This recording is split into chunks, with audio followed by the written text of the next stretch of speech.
Tom Taylor and Yasmin Putri kick off the war to end all wars as the Kingdom of the Storms launches an assault on the lands of El, with disastrous results. Tom Taylor unleashes the chaos of war on the Dark Knights of Steel universe this issue with some final tension-filled build-up to the main event, bringing his multiple plots together in fantastic fashion and culminating in a brilliant final page twist that really upturns everything the book has been building out so far. And Taylor writes it in such a way that Queen Lara doesn't falter from her initial idea of wanting to end the war before it starts. It's just done in an extremely surprising way and opposite to how I assumed she was going to try and end the war. The Green Man's sudden heavy inclusion in the storyline I found a little bit strange, being that we've only gotten small glimpses of him here and there, and he's been sort of a background character until now, but now he's directly involved in the war plot. But maybe there probably should have been a bit of a more of a build out to him and exploring a bit more of Alexander Luthor's corruption from the Ring and Kryptonite a little more, like we started to do a few issues ago, but then was kind of dropped a little bit in favour of some other plots.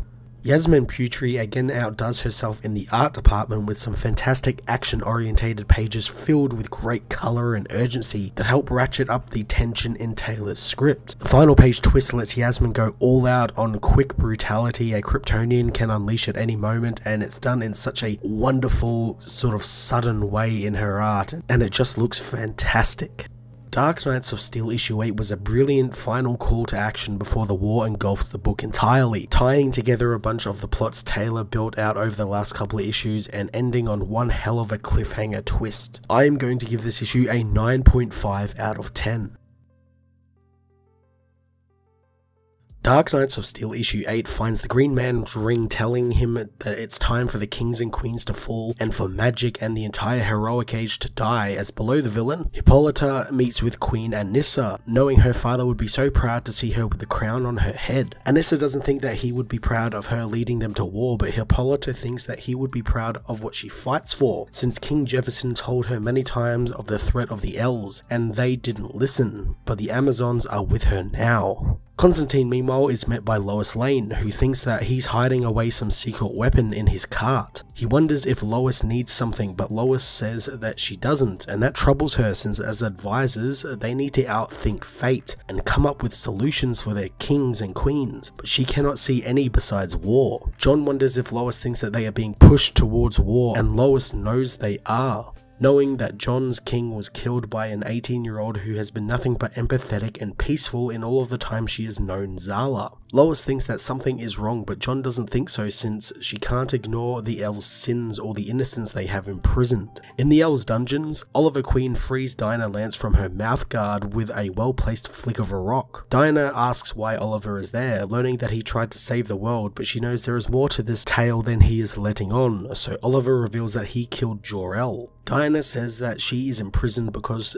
they thought she was a banshee on account of her ability to destroy things with her scream. Oliver wonders if she can break them out with a scream, but Dinah thinks that she could bring the whole castle down on them if she's not careful. Oliver figures that she needs some help with her aim, and that's something he can help her with, as in Hob Forest, Harley and Waller meet with Hippolyta and Anissa's convoy, pleading with them to find some common sense. Harley asks what they want, and Anissa demands the elves' heads. General Waller knows that won't be happening, but Harley tries to find a compromise, but the armies refuse to listen, so Waller leaves to rally her army on the other side of the forest. Constantine is angered that Anissa would let Waller and Harley go, but Hippolyta reminds him imprisoning the elves' advisors would not be honourable. John tires of their honour, unleashing a fireball towards the duo, but suddenly the forest comes alive, its vines ripping and tearing at the convoy as Poison Ivy tells Waller she isn't doing this for her, she's doing this for Harley, since she promised that she would take down entire armies for the woman. Ivy tells Harley to get out of there, kissing her as Hippolyta and Anissa try and cut their way through the living vines. The Green Man watches from above, told by the ring that the armies cannot fall there, so he attacks Ivy, smashing her into the ground and knocking her out, stopping her vines from attacking. He tells Constantine to keep moving his armies up and he'll take the castle, as Waller reports